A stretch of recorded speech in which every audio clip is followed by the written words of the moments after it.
Hey, what's up everybody? It's Donnie Rains with the Rains Real Estate Team and eXp Realty. And today I have a really great realtor tip you're gonna wanna check out.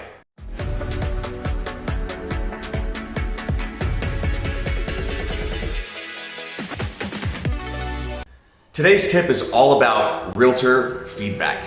Today's market has shifted and it's much different than it has been the last couple years. What I mean by that is, if you've had a listing the last couple years, you put that sign in the ground, you had buyers ready and willing from day one, okay? You were probably getting anywhere from 5 to 20 offers right out of the gate, and getting feedback from other agents didn't really matter at the time. But you fast forward to today, the market's definitely shifted, okay? We're around 50 days on market and it's taking a lot more to get homes sold. So if you're an agent, we need to work together, guys. Whether we're in the same brokerage or not, we're all a team working together, okay? So if you have buyers and you're out showing homes, and even if they're not interested in that property, and the agent is asking for feedback, take the time to give feedback. And here's the thing, I coach agents. I've been running a team for going on 8 years now, and I know we got plenty of time.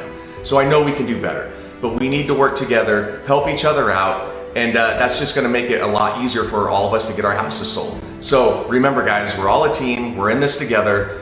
Give feedback to your agents. And listen, this is something I'm not perfect at, okay? And it's why I decided to make this video, to remind myself and remind everybody to work together, and let's just make this industry a much better place for not only realtors, but also our clients. It can be much better for everybody. So hope you guys enjoyed this tip. We'll see you guys on the next one.